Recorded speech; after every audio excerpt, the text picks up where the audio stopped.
अभिमान कभी भगवान को भाता नहीं है, कभी भगवान पसंद नहीं करते अभिमान को। अभिमान ना करना मेरी माँ। क्यों, आपको अभिमान है? नहीं। और आपको मैया? आप कितने लोगों का पेट भरते हो? अच्छा बताओ, आप कितने लोगों का पेट भरते हो? आप बताओ। 4 लोगों का? मैया 4 का। ये मैया आप कितने लोगों का पेट भरती हो मेरी माँ? 6। और पीछे वाली मैया 10 लोगों का। 10 लोगों को आप बना के खवाती हो? अरे बहू नहीं है क्या? हैं? 2 सासें आपकी? अच्छा, आप कितने लोगों का पेट भरती हो मैया? 7 लोगों का। और आप कितने लोगों का पेट भरते हैं भैया? आप बताओ। शर्ट वाले, सफेद शर्ट वाले भैया 6 लोगों का। तो आप भी पेट भरते हैं? हाँ, यह भी एक अभिमान है। आपने ये समझ लिया कि मैं पेट भर रहा हूं किसी का, यह भी एक अभिमान है।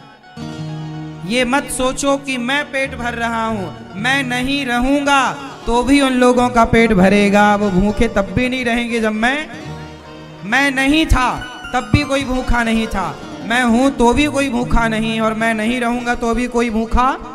इसका मतलब ये है कि किसी का पेट भरने वाला मैं नहीं हूं, सबका पेट भरने वाले भगवान हैं। लेकिन हम लोग अपने को मान लेते हैं जी, मैं कर रही हूं या मैं कर रहा हूं। यही अभिमान है।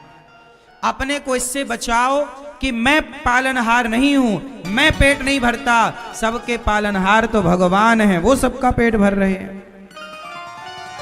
बात सही है? सबके पालनहार कौन? हाँ, मैं किसी का पालनहार, मैं भगवान के चरणों का दास हूं। ठीक है? पालन कौन करता है? भगवान। कोई किसी का पेट नहीं भरता। जब आप नहीं होंगे तो भी तो पेट भरा जाएगा ना मैया उन लोगों का। इसका मतलब ये हुआ हम झूठा ही घमंड करते हैं जी, मैं। अच्छा, आप कौन है? आपकी हैसियत क्या है? सामान्य भाषा में कहें तो आपकी औकात क्या है? पता है आपको आपकी औकात क्या है? क्यों भैया, टोपा वाले भैया, आपको पता है आपकी औकात क्या है? क्या है? हाँ, आज हम बताएंगे कि हमारी सबकी औकात कितनी है। सुनो, बड़ी बड़ी बातें हम बहुत कर लें, लेकिन हमारी जो हैसियत है, औकात है, वो क्या है? जब हम मरते हैं ना, जब हम मरते हैं तो हमें चिता पर क्या किया जाता है? बोलो। जलाया जाता है। हमें चिता पर, जोर से मैया, जब हम मरते हैं, पीले वाले भैया, जब हम मरेंगे तो हमें चिता पर जलाया जाएगा, और जलाने के बाद क्या रह जाएगी हमारी? राख, मुट्ठी भर राख। और वो राख जो है ना 25-50 रुपए के घड़े में समा जाएगी, और वही राख बहाने के लिए तुम प्रयागराज जी आओगे। हाँ या ना? तो आदमी जिंदा है तो बड़ी बड़ी बातें करता है, मैं ऐसी गाड़ी पर चलता हूं, ये कपड़े पहनता हूं, ये नाम, ये शोहरत। कितनी भी शोहरत दौलत जोड़ लो, लेकिन आखिरी में तुम 50 रुपए के घड़े में समा जाओगे। ये बात सही है कि गलत है? लोग कहेंगे अस्थियां जा रही हैं। अच्छा बताओ, आप एक दिन, आप में से कितने लोग ऐसे हैं जो एक दिन 50 रुपए 100 रुपए के घड़े में समा जाओगे? समाज, अरे आप सब समा जाओगे। तो अब बताओ, जब 50 रुपए के घड़े में ही समाना है मेरी माँ, तो घमंड किस बात का? फिर अभिमान किस बात का? इसलिए अभिमान में ना जिया करो मेरी माँ। मैं इस धरती में, मेरी हैसियत एक कण की तरह है, एक धूल भी नहीं हूं, मैं धूल का एक कण भी नहीं हूं। ये संसार चला कौन रहा है? जिन्होंने ये संसार बनाया है। हमें लगने लगता है हम कर रहे हैं, हम कुछ नहीं करते सिवाय घमंड के। घमंड के वशीभूत आदमी कहता है मैंने ये किया, मैंने वो किया। कितने लोग चले गए, क्या किया बताओ।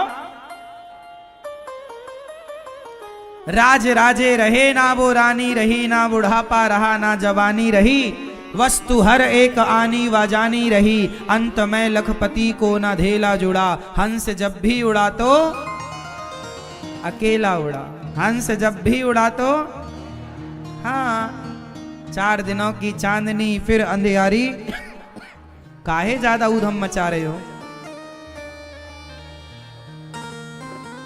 ज्यादा घमंड में ना जिया करो मेरी माँ। कोई ज्यादा घमंडी हो तो उसके जन्मदिन में ना एक घड़ा गिफ्ट किया करो उसको, ये ले घड़ा, और बाद में समझाओ कि ज्यादा घमंड है ना, ये घड़ा घर में लटकाओ, पर देखते रहना कि एक दिन तुम्हारी राख इसी में समाएगी।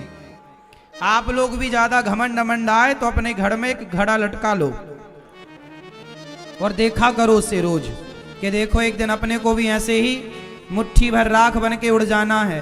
शंकर जी भभूति रमाते हैं कि नहीं, शंकर जी भस्म लगाते हैं कि नहीं, शंकर जी भस्म इसलिए लगाते हैं दुनिया वालों, देख लो ये मेरे शरीर की राख, ज्यादा घमंड में ना रहना, एक दिन तुम राख हो जाओगे। ये देखो शंकर जी राख लगा के समाज को मैसेज दे रहे, पर लोग समझते नहीं है। तो घमंड कभी ना करना मेरी माँ, ऐसे का घमंड के कारण तो विनाश हो गया। अति कभी ना करना बंदे, इति तेरी हो जाएगी, बिन पंखों के पक्षी जैसी गति तेरी हो जाएगी।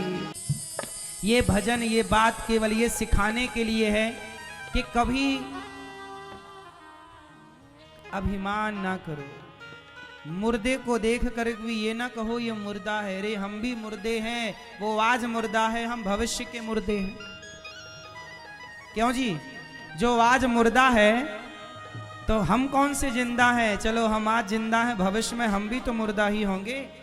आप भी तो एक दिन चिता पर लेटेंगे, आप भी तो एक दिन अर्थी पर लेटेंगे, चिता पर जलेंगे। इसलिए ज्यादा घमंड और ज्यादा ईर्ष्या, ज्यादा अभिमान, ज्यादा ईगो, ज्यादा दर्प, ज्यादा बेवजह की लड़ाई झगड़े से बचो। कोशिश करो कि शरीर से सबका भला हो, मन से सबका भला हो।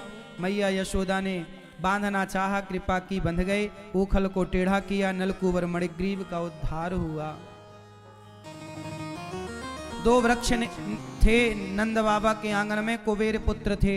आज भगवान की स्तुति की वाणी गुणानुकथने, श्रवणौ कथायाम, हस्तौ च कर्म सुमनस्तव पादयोर्नः, स्मृत्यां शिरस्तव निवास जगत प्रणामे, दृष्टि सतां दर्शनेस्तु भवत्तनूनाम्। हे प्रभु मेरी वाणी आपका गुणगान करती रहे, कथा कान कथा सुनते रहे, और हस्तौ च कर्म सुमनस्तव पादयोर्नः, मेरे हाथ सदा दीन दुखियों की सेवा के लिए बढ़ते रहे। देखिए भगवान मिल जाएं तो भगवान से यही मांगना चाहिए। अनिरुद्धाचार्य को कभी भगवान मिलेंगे तो मैं भगवान से यही मांगूंगा कि प्रभु हर बार मुझे धरती में जन्म देना, और हर बार इस प्रयागराज में आने वाले सभी भक्तों की सेवा देना। मैं सबकी सेवा अन्नदान से हो, सबको रोटी खवाने की सेवा करूं, सबको भोजन बांटने की सेवा करूं। आप भी कहिए कि प्रभु बार बार भेजो और बार बार मुझे सेवा का अवसर दो, क्योंकि यह शरीर सेवा के लिए मिला है। भगवान से यही मांगो, प्रभु हम सेवा में लगें, सेवा में लगें। इसलिए दास कहता है एक ही संकल्प एक ही नारा, सेवा ही है धर्म हमारा, हमारा धर्म तो सेवा है ना। इसलिए भगवान से यही कहो कि प्रभु हम सदा सेवा करें, आपकी और आपके भक्तों की सेवा। अब देखो गौरी गोपाल अन्य क्षेत्र जो प्रयागराज जी में बट रहा है कुंभ के पावन अवसर पर, कितने सारे लोगों की दुआएं और आशीर्वाद उन्हें मिल रही हैं जिनकी ओर से ये बट रहा है। बहुत भक्तों ने मुझे कहा कि महाराज जी हमारी ओर से भी प्रयागराज जी में अन्न क्षेत्र बंटवाइएगा, जो गौरी गोपाल अन्न क्षेत्र चल रहा हमारी तरफ से भी सेवा लगाइएगा। तो आप सबके सहयोग से यह अखंड दिन भर चल रहा, और देखिए सवेरे से लेके रात्रि तक चलता, अभी भी चल ही रहा, कोई भी आ रहा सब प्रसाद पा रहे हैं, खूब प्रसाद बट रहा है गौरी गोपाल अन्न क्षेत्र में। पूज्य